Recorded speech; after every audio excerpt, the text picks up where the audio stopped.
Content warning. These are true accounts that include home invasion, kidnapping, drugging, and other forms of violence. If any of these topics are triggering for you, please take care as you listen. You do the small things that feel like safety. Lock the deadbolt, pull the curtains, leave a hallway light on. And you build your life around the quiet certainty that those small rituals mean you're protected. Then one night, without fanfare, someone crosses the boundary you trusted. The world becomes thin. The ordinary becomes a map you no longer recognize. I lived through 5 nights like that. 5 nights that started ordinary and ended with a different sky over my life. I'm not telling you fiction. Every moment I'm about to tell you sits in my memory the way a bruise sits beneath the skin, faint sometimes, raw at a touch.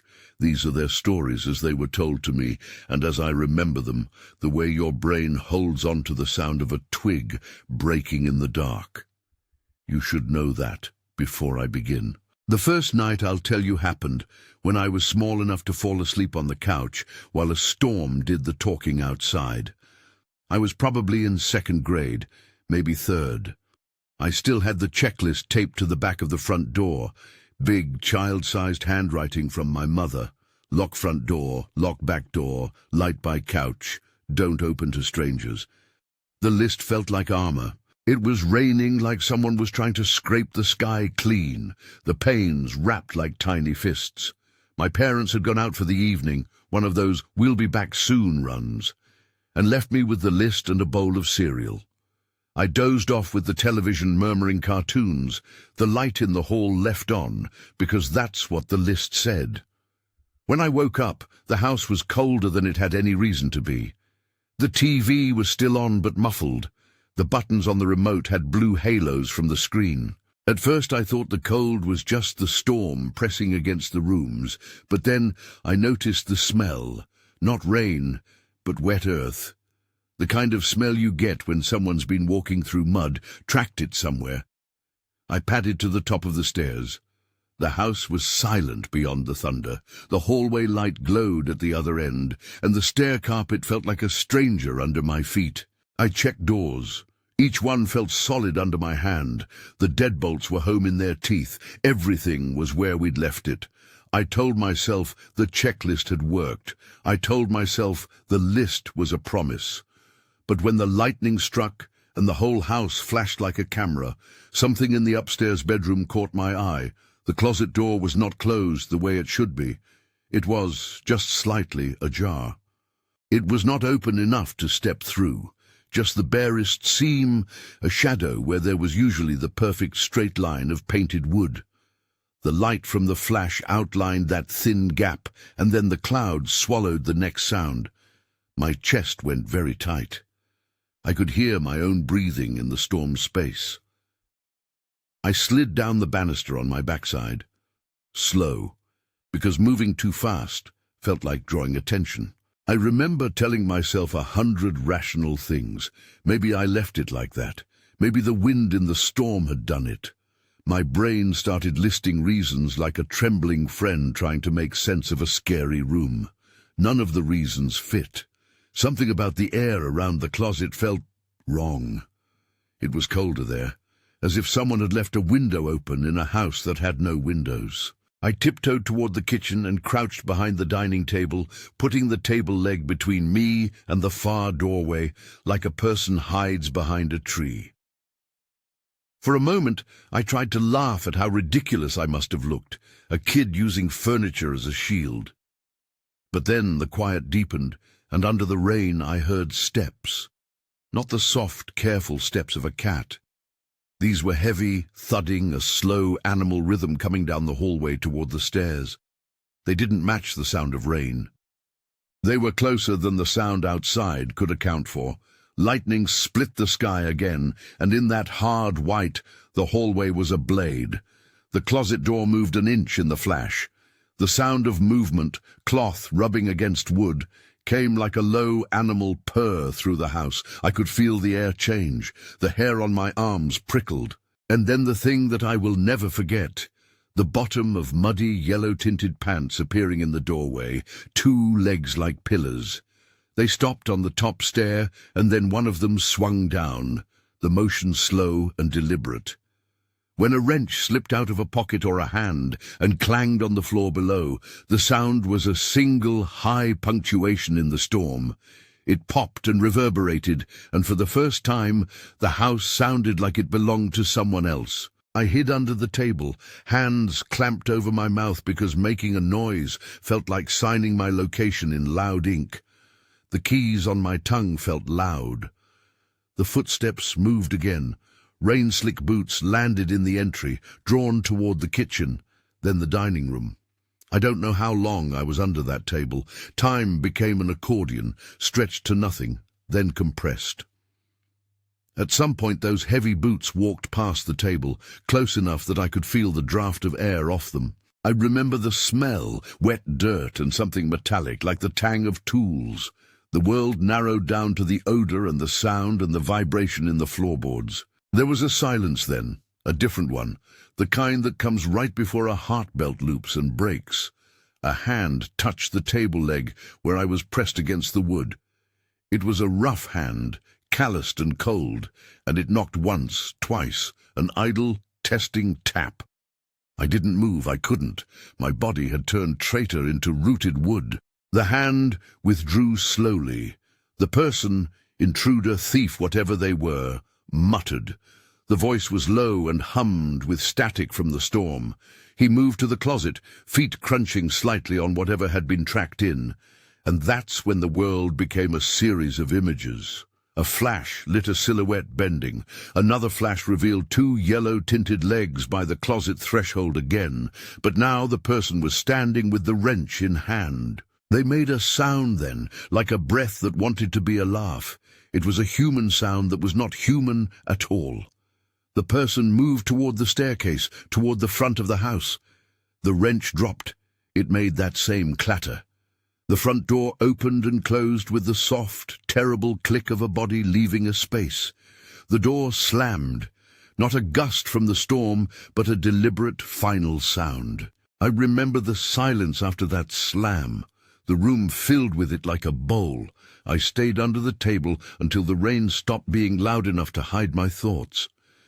When the storm thinned and the sky grayed like old paper, I crept upstairs.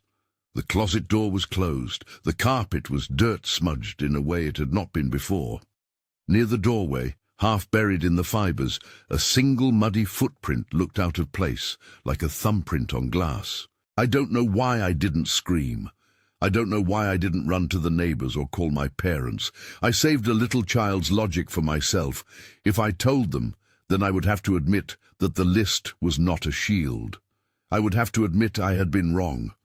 Maybe I thought someone would be angry for being woken up. Maybe I thought if I moved too much they'd come back. The real answer is embarrassingly simple and sharp. I was terrified of not being believed, and even more terrified of the question that followed belief. What happens next? I carried the wrench out to the trash that morning like it was contraband.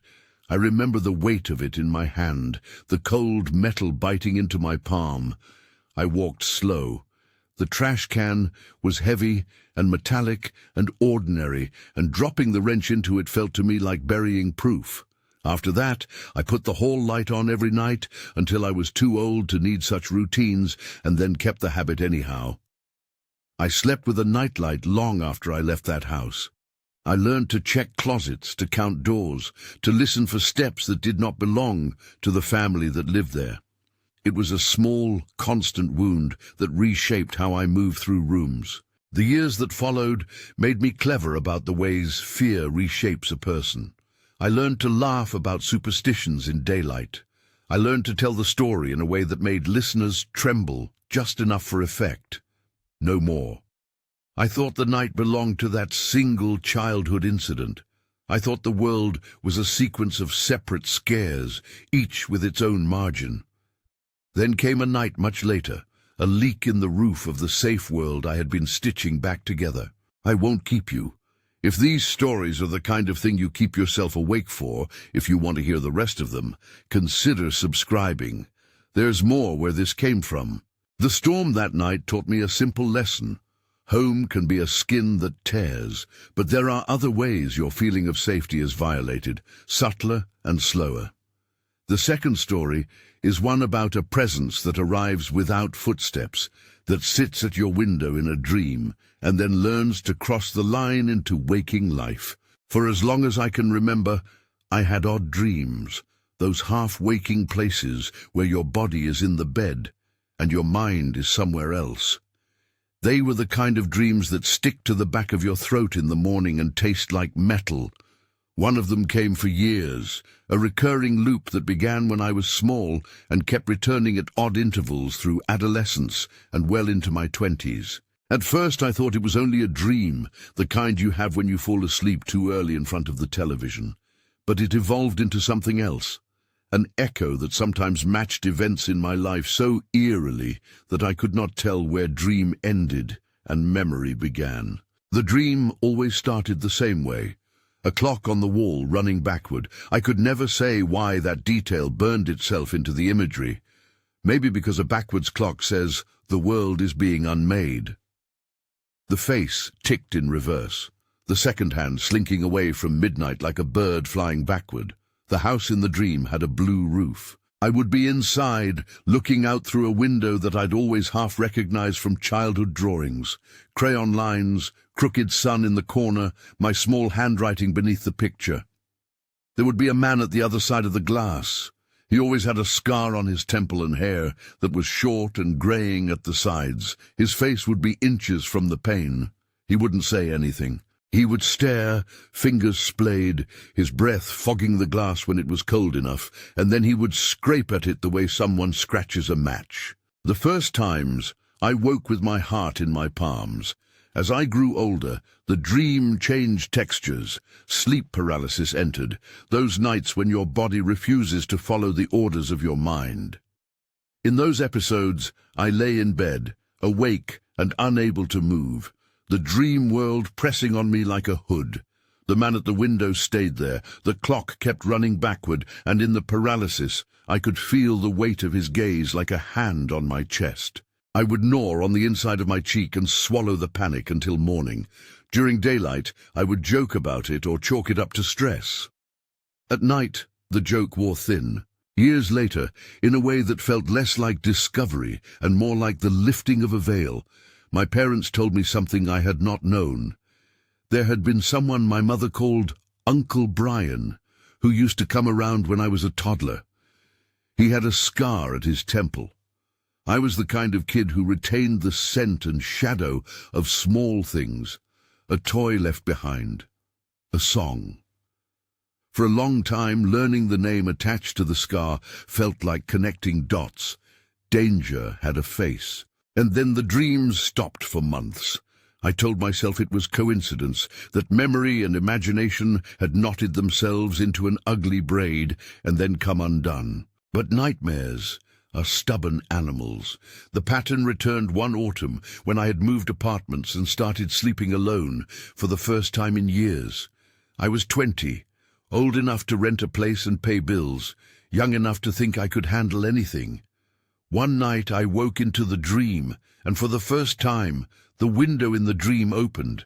I felt hands on the glass in the dream, and then cold on my fingertips in the waking room. I tried to move. The paralysis held like a lid. Then beneath the rain of a different kind, I heard a soft scrape outside the window in the hallway. I tell myself my brain was playing with me in the dark, stitching one fear to another, but memory is a territory that keeps both possibility and truth in the same pocket. And though I wanted to find a cleaner story, maybe a trick of light, an animal, a neighbor, the evidence refused to be tidy. When I pressed my face to the cold glass the next morning, there were faint prints in the thin dust on the sill. Small, wet smudges, like someone had rested their hands there, and then walked away. They were not wildly obvious, just there enough to make my stomach hollow. I called my mother and asked about Uncle Brian, in a voice like paper being folded. She hesitated, then described him the way people describe a portrait. Hair short at the sides, a scar, a presence that was familiar at parties, someone who liked to sit quietly and watch the kids. The details fit the dream too well to be comforting. She told me he'd stopped coming by a long time ago, and the way she said it made something click into place. Not the sound of a lock, but the coldness of the house on the night of the storm. I went to the window that evening to see if anything else had followed the prints. The air smelled like salt and old pavement, and the city lights stung in the glass. I half expected to find nothing and to let the whole matter fold into the category of oddities, those small private things you file away under. I probably imagined it. But there were prints on the outside of the sill too, the space where hands could leave a smear if someone had climbed up to peer in. They were faint, but real. Not enough to make headlines, not enough to be proof, just enough to make my hands tremble when I cleaned the glass. My parents suggested I call the police. My chest filled with that domestic shame again. The fear of being taken less seriously because the marks were slight, because my memories were fuzzy, because the man in the dream might have been some uncle who thought he was welcome. I wanted to believe the simplest version, the one my mother seemed to prefer. Maybe it was a neighbor checking a storm drain. Maybe it was nothing. But I couldn't shake the feeling of being watched, a sensation that had started as a dream and had slipped its way into my life. I decided to do something small and private instead of calling the police. I slid a camera near the window and left it there for a few nights, not because I had any confidence it would catch a man with a scar, but because the camera felt like a promise I could keep to myself. On the second night, the camera recorded nothing but the radiator hissing, the odd scuttle of a subway far below. On the third night, it recorded only fog on the glass, and the silhouette of a handprint forming and smearing, slow and deliberate, as if someone pressed at the other side and then drew their palm down. I watched the footage until morning. The clip was 20 seconds long. The shape on the glass was indistinct. There was no face, no figure, nothing that could be used as proof. I could have shown it to someone and had them shrug. It lived somewhere between evidence and nightmare. I kept the footage on a hard drive that I labeled with an unhelpful name and placed in the back of a closet. You keep what makes you afraid in places where it has fewer chances to be seen. The dreams tapered off again. I told myself the whole thing was a terrible form of familiarity, an old story coloring new nights. Still, sometimes when the wind hit the apartment just right and set the glass to singing, I'd wake and imagine the scarred face at the pane. Once, months later, I opened my apartment door and found faint footprints in the hallway carpet outside my unit, leading away into the stairwell. They were small and half-formed. I called up and down the hall, my voice thin, and there was no answer. The building manager shrugged it off. Whoever walked those halls had already melted into the background of 1,000 unremarked things. So the question remains, and it sits hot in my mouth like a coin. Was I being watched by someone who knew me, or had my own brain been the first and most dangerous watcher? Dreams are honest in the way children are honest, simple, unadorned, but they also lie like newspapers printed in a language you almost know. Sometimes the truth is that both possibilities can be true at once. A dream that summons a face, and a face that later learns it can come to the glass in the night. It is the blurring of those two things that makes a person never quite comfortable in their rooms again. That feeling of not knowing whether to be afraid of sleep or of memory followed me into middle school. There is a cruelty in growing up that hides behind lockers and algebra homework. You are old enough to understand consequences, young enough to feel them deeply. The third story I want to tell starts with a yearbook and a sentence scrawled in a place where people put signatures and jokes and little promises to stay best friends. It began like every other 8th grade closing ritual. Signatures, inside jokes, the smell of glue and the thud of cardboard covers closing on one chapter of life. My yearbook had a message that did not feel like a joke. The name beneath it read Samuel Robinson III. He'd written, "Hags, I'll be seeing you again." It was the sort of odd, nearly petulant sentence you expect from a kid trying for edge. I showed it to my friends, and we laughed uneasily. Maybe he had been trying for attention. Maybe it was a tasteless attempt at humor. We were 13, and the world seemed to hide small dangers behind adolescent posturing.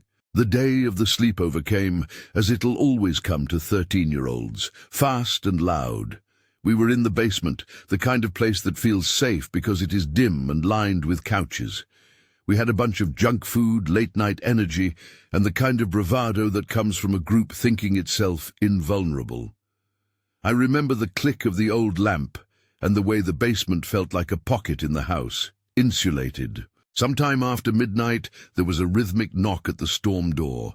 At first we thought it was one of us goofing around, but the knocking changed in rhythm and tone.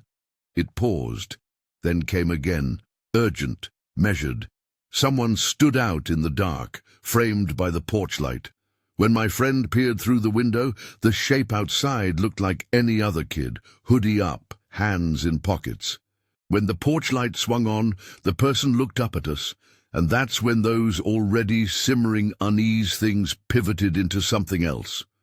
It was Samuel. He had come back to the school night and had found the edge of our safety.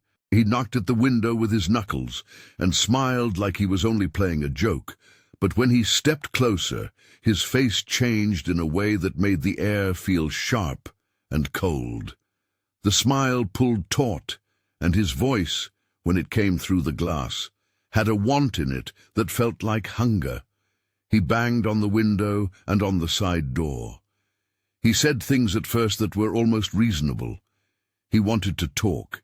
He wanted to apologize. He wanted to show us something. Then, without any clear reason, he grew angry. The mood shifted the way a weather front moves in, darkness rolling in behind a calm. My friends were in a cluster, and I remember the way we all leaned into our own small safety. The door between us and Samuel was supposed to hold. The house was supposed to be our wall. But a man with persistence can challenge that wall in ways a hammer never could. He began to bang on the door. He shouted names that were familiar, and then some that we did not expect him to know. He knew things about us that made the hair at my neck stand up.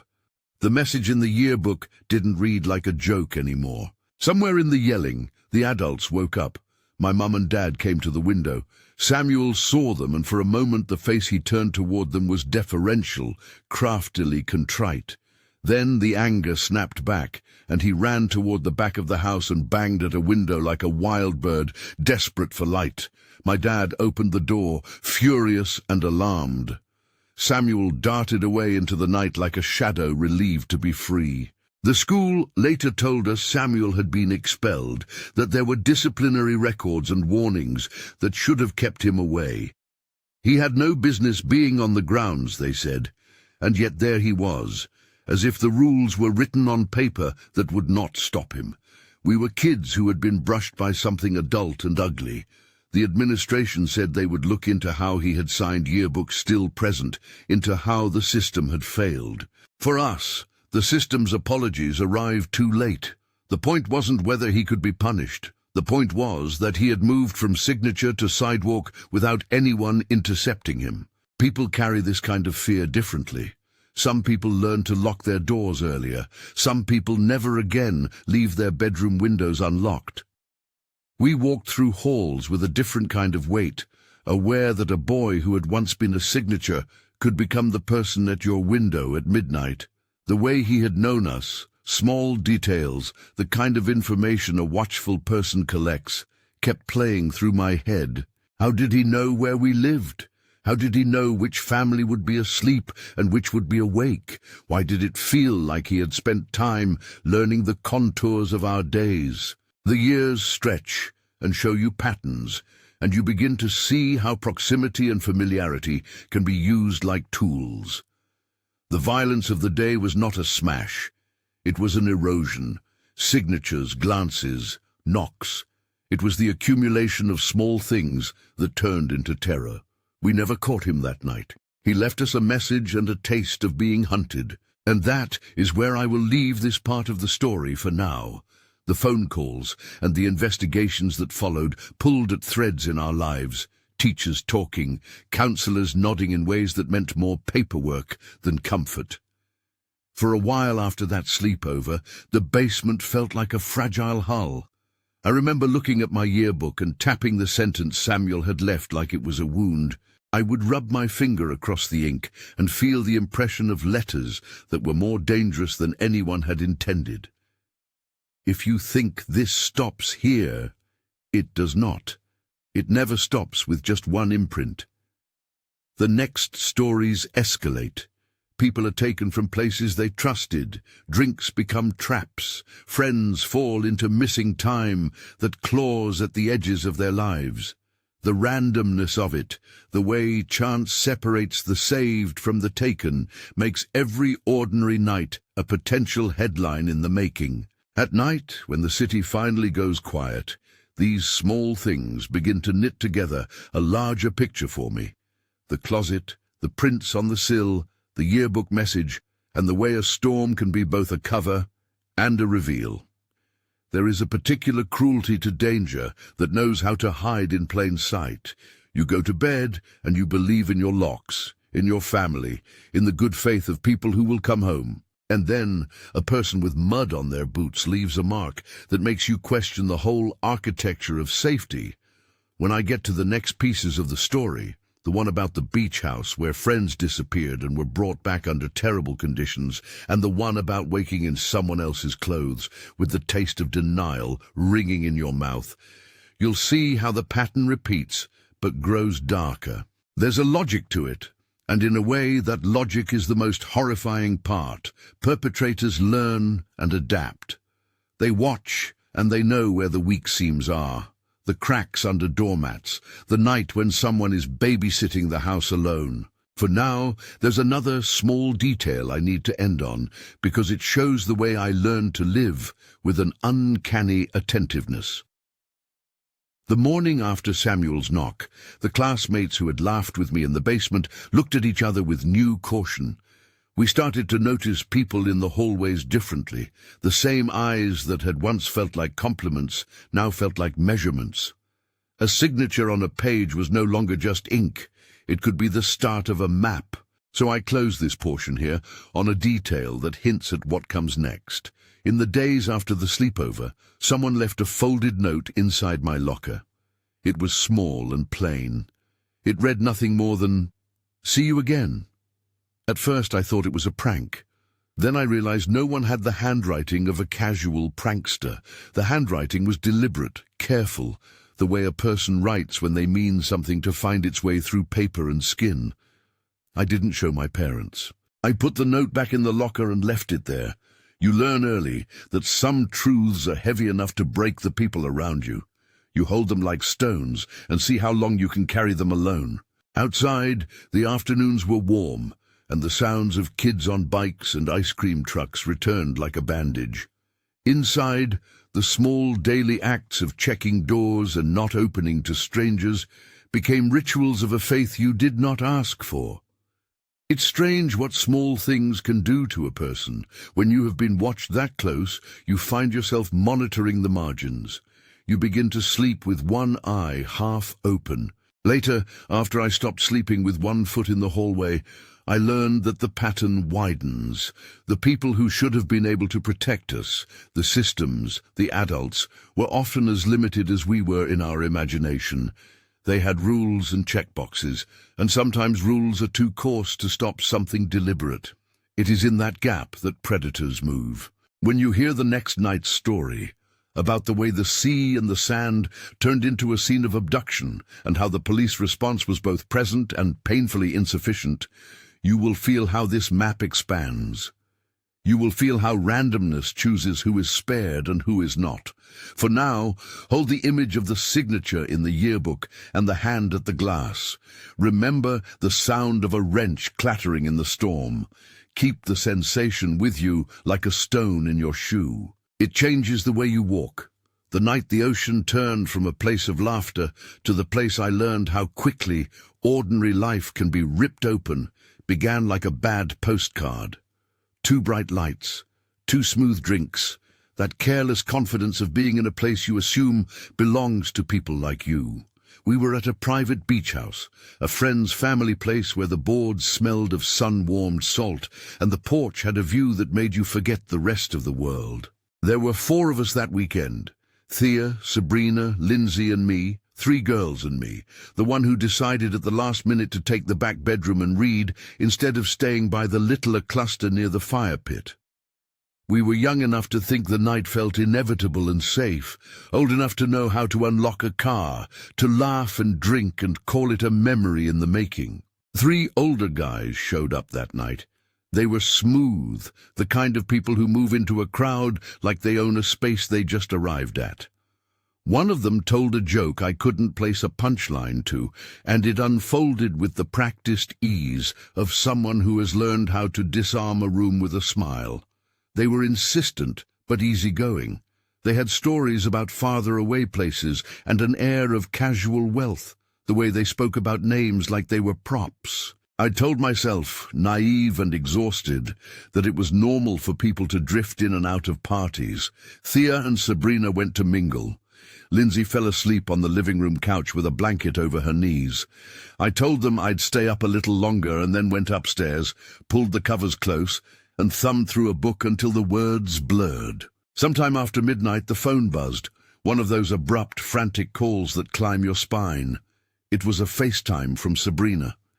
The image was grainy, like someone had caught it mid-motion. The backlight showed shadows moving. She screamed one thing, a single word rendered useless by static. Then the screen went black. I sat up so fast, my heart knocked my ribs. I called back. No pickup. My thumb hovered over the call button as if choice alone could change what the feed had shown.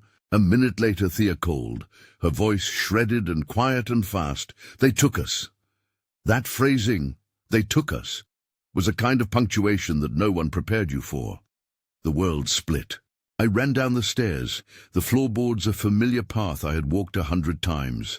That night they felt treacherous and new. The living room was a scatter of blankets and plastic cups. The guys were there, loose, suddenly not loose at all. One of them shrugged with an expression that tried to be casual and failed. Thea's phone lay face down, under a cushion. Lindsay blinked awake, disoriented, and not yet understanding how normal had become a thin veneer. The air smelled of cigarettes and the sweet bright of spilled alcohol. In the hallway the front door was open, the screen was ajar. On the kitchen counter, a half-empty bottle sat, where someone who left in a hurry would have set it down. We called the police from someone's disconnected nerves. My fingers fumbled with the number, as if dialing could stitch back what had been undone. The dispatcher asked questions the way a trained person does, name, location, descriptions. But it felt like filling out a form on a body that had been moved. I tried to describe the men, the cars, the way they laughed like they were entitled to a story in which no one could stop them. I repeated names, Thea, Sabrina, over and over like a prayer. The first officers arrived soon enough to be a balm, and not soon enough to be a defense. They took statements that night. My voice, brittle. Lindsay's, tear-soaked. We gave them descriptions, the way someone gives a map with missing coordinates. The officers did what they could. Searched the property, called for backup, noted tire marks in the sand. But in the space between a kidnapping happening and a car leaving the driveway, a lot of things become indefinido. We were told to sit, to wait, to let them follow leads. The waiting made the house a hollow vessel, waited with the knowledge that 2 of our friends were somewhere not wanting to be there. Then the call that rewires your expectations. They found them. The breath you don't know you are holding leaves your lungs sharp. I remember being given only fragments at first, found bound in the trunk of a car, alive, bruised, barely speaking. Thea and Sabrina were recovered 3 towns over, according to the officer who called, ragged and dirty, like someone had tried to file their identity down. That image of the trunk is something you try hard not to hold, but cannot dislodge. There was a practical procession of details after that.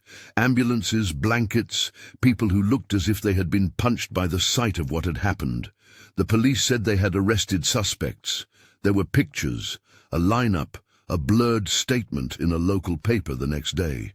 The guys who had been at the house that night turned out to be part of a story that was larger than just one bad weekend.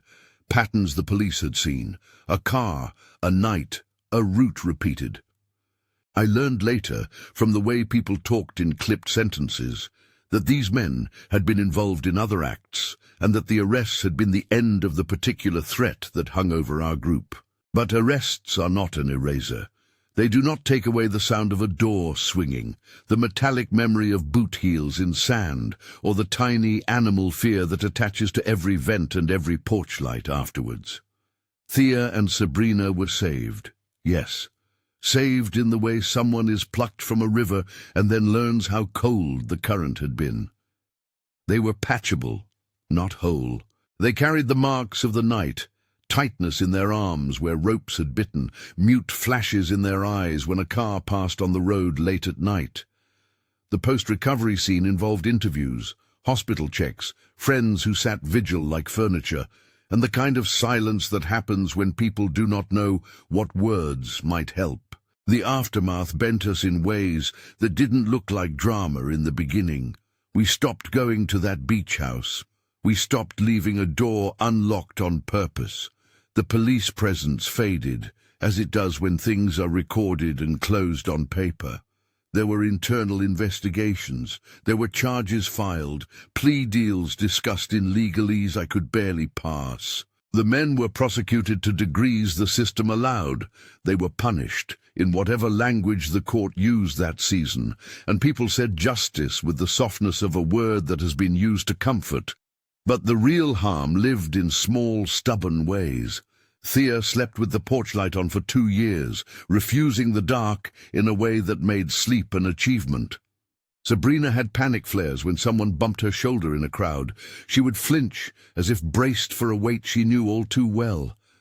Lindsay, who had been there and stayed asleep, developed an aversion to parties where people could slip in unnoticed. I learned to not sit with my back to the room for months. We did the things people say will help. We went to counseling a little. We took each other to appointments. We were gentle and clumsy and human. But recovery is not a staircase. It is a tangle. There were days when the ocean called to us like a memory of summer vacations, and other days when it felt like the place where we almost died. The simple act of hearing waves rewired into something charged with consequence.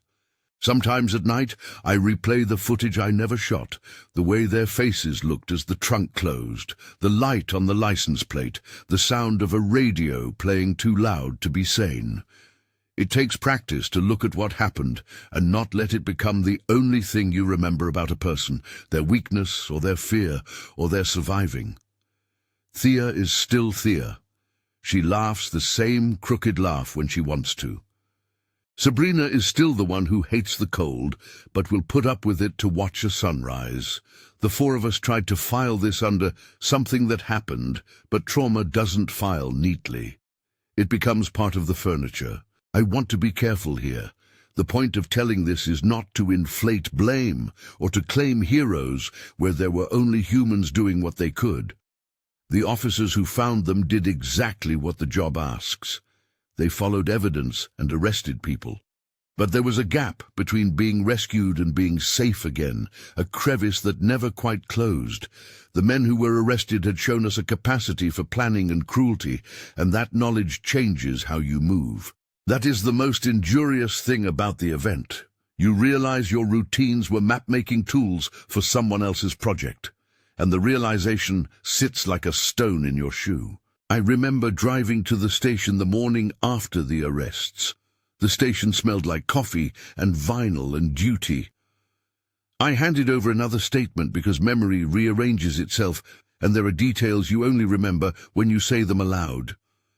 In the hallway, an officer put a hand on my shoulder and said something like, "You did good," as if bravery was a neat accolade. Bravery is messy.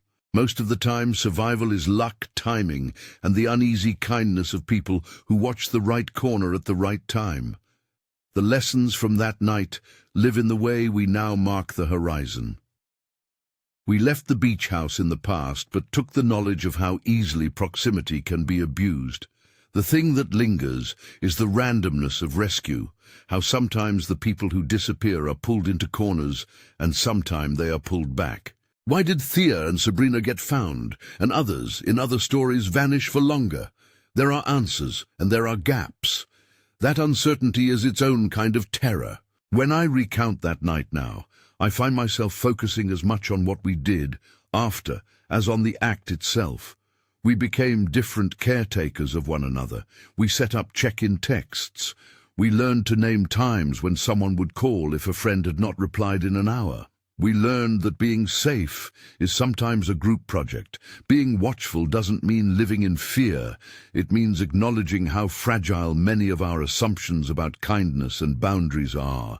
The beach taught me how quickly a place can be both paradise and threat. The sand and the salt didn't change. We did. We learned to carry caution like sunscreen. Necessary and easy to forget if you let that moment of bright warmth tell you everything is fine. That dissonance of things seeming fine and then not was part of the pattern that stitched all these nights together. There is a final image from that time I cannot leave out. After everything calmed, we stood on the porch at first light, wrapped in sweaters that smelled like detergent and sea, and watched what had happened fold into a morning that did not ask permission to be peaceful. The world keeps making mornings. There is grace in that. There is cruelty in it too. You want the cruelty to dissolve into forgiveness. Sometimes it does not. Sometimes it simply teaches you how to walk more carefully. The fourth story ends with the knowledge that being saved is not the same thing as being unmarked. Thea and Sabrina were recovered, but the night left marks that would not be written into court records in their human language. The way laughter could stop mid-sentence, the way a passing car could make someone's hand go clammy.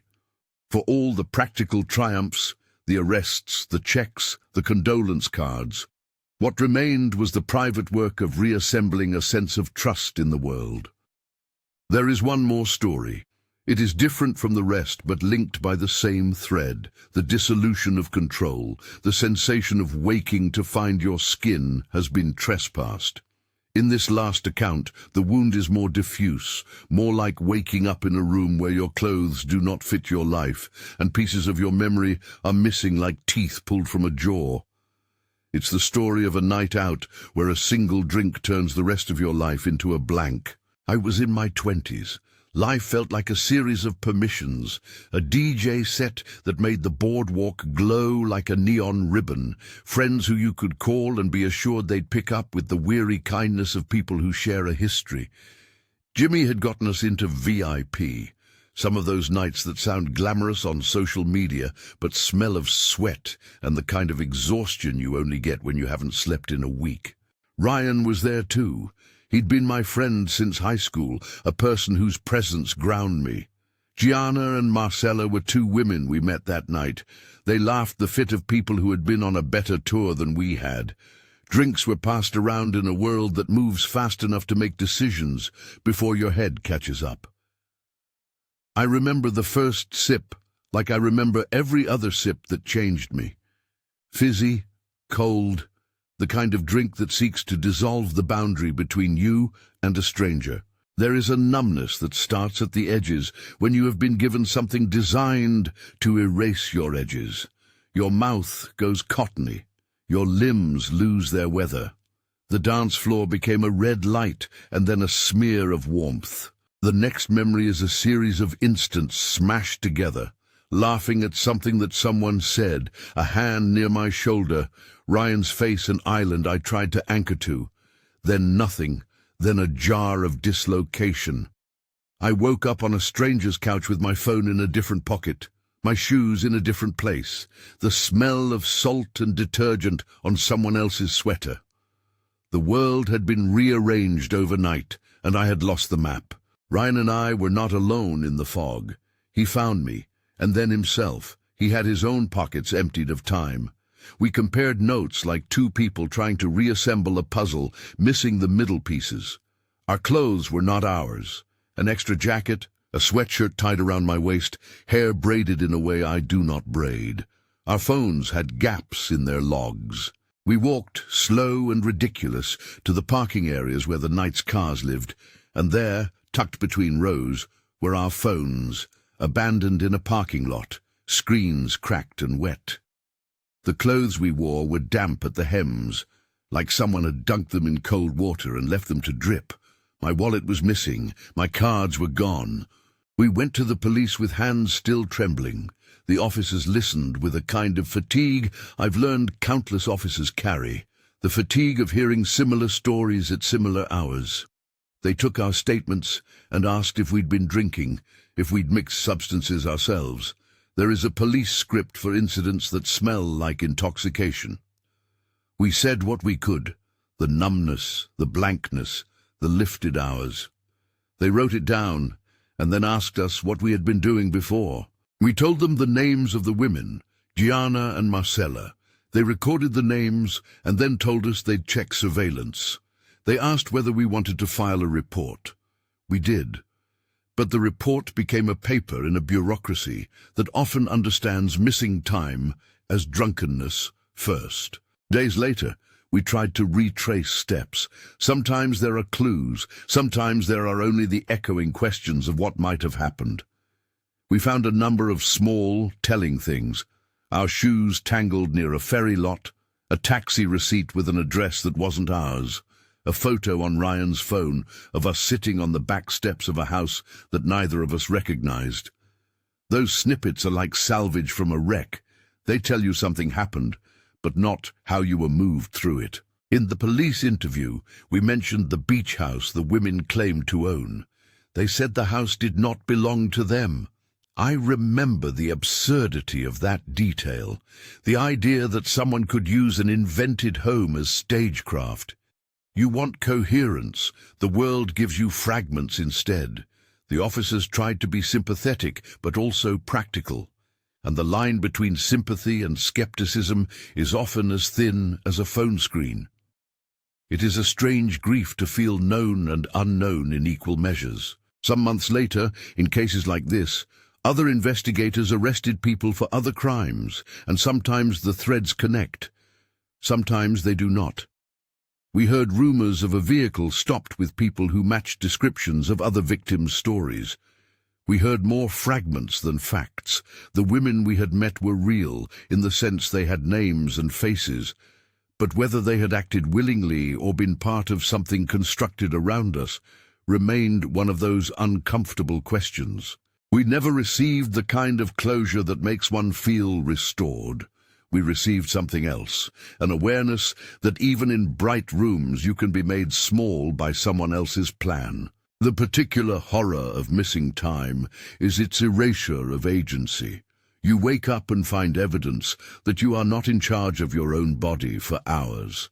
The not knowing is worse than a known harm because it forces you to imagine the worst without the relief that comes with facts. It makes you question every decision you made before the moment of loss. Did I get sloppy? Did I make a mistake? Or was I the target of a deliberate plan? The ambiguity sits like a stone at the center of your days. There are practical consequences. I stopped going to certain venues for a long time. I stopped trusting the neat smile of people who move through a crowd with practiced charm. I double-checked the seals on my drinks. I stopped leaving my friends at corners. Those are small rituals you invent to rearrange your world to be marginally safer. They are not cures. They are survival strategies. They are what keeps your nights from unraveling completely. One of the stranger parts of the aftermath was the way people reacted. Some friends were immediate and steady. Others were worried in a way that made you feel, ashamedly, like a child who'd failed a test. The police were helpful to a point. Then the case went cold, in the peculiar sense that it was no longer prioritized, because there was no direct evidence beyond two sleepless witnesses with holes in their memories. We were left to stitch the edges ourselves, consult with friends, call helplines, and move through the world with fresh hesitancy. We did find small things.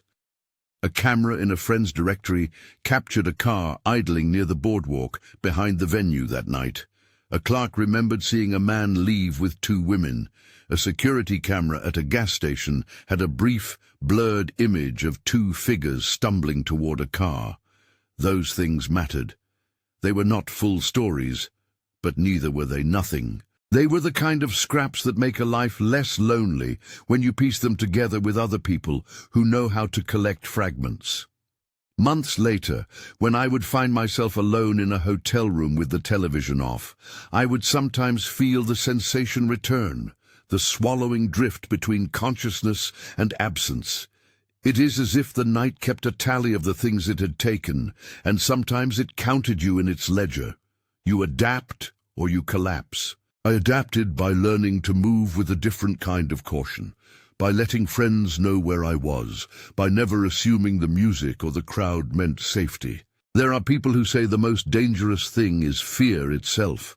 They are not wrong exactly, but fear, in these cases, is a reaction to a real violation. The lesson I took is not to let fear rule me, but to let the knowledge change the way I make plans. There is a difference between paranoia and prudence. That difference is small and personal. It is navigated with days and with friends and with ordinary acts that become immeasurably important. Locking car doors, walking in groups, saying no to the easy drink. After that night, Ryan and I developed a ritual. Whenever one of us left a party early, we called each other no matter the hour. We made a game of checking in. Safe text, then a photo of the streetlight outside, then a voice note when one of us arrived home. It was ridiculous and also life-saving. It reminded us that the world is sometimes a place where ordinary kindness can be a shield, belated and imperfect as it may be. So that is the last of the 5 nights I promised to tell you about. Each one has a different tone, a different mechanism for how safety was violated. The wrench in a childhood closet, the face at the window that might have been dream or memory, the taunting signature in a yearbook, the beach house that became a trap, and a club night that left 2 friends with holes in their memory and holes in their sense of themselves. They are distinct, but they share an anatomy. Proximity turned weapon, ordinary routines turned portal, and the aftermath that reconfigures how you live. When you put all these together, certain patterns reveal themselves. Predators learn the seams in our lives. They look for nights when we are alone, or when liquor dulls our edge, or when a signature is small enough to look like a joke. Systems, families, schools, police, sometimes fill those gaps and sometimes do not. Most painfully, you learn the thinness between dream and reality, the way sleep paralysis can train you to feel watched, the way a nightmare can teach a person to notice footsteps that were always there. What I want you to take away is not a checklist of do's and don'ts. Those lists can make you feel like blame is yours to carry. The truth is messier. The world has its dangers, and the people who hurt others find ways to exploit the mundane. The real lesson is about the way we learn to carry our vulnerability. We do it with new rituals. We do it with friends who answer midnight calls. We do it by saying the words out loud so they do not live in the dark alone. I also want to say this plainly. If anything I've described resonates because you experienced something similar, you are not alone, and your response is not evidence that you deserved what happened. Trauma does not read moral records, it reads circumstances. Seek help if you can. Call a friend. Reach out to someone you trust. The small acts of connection are not a cure, but they are part of a path toward being whole again. There are practicalities I can't and won't invent, dates, exact charges, legal filings that I haven't seen, because some things should stay anchored in truth and not be embroidered for the sake of drama. If you are left with questions, that is because those nights left many of them open.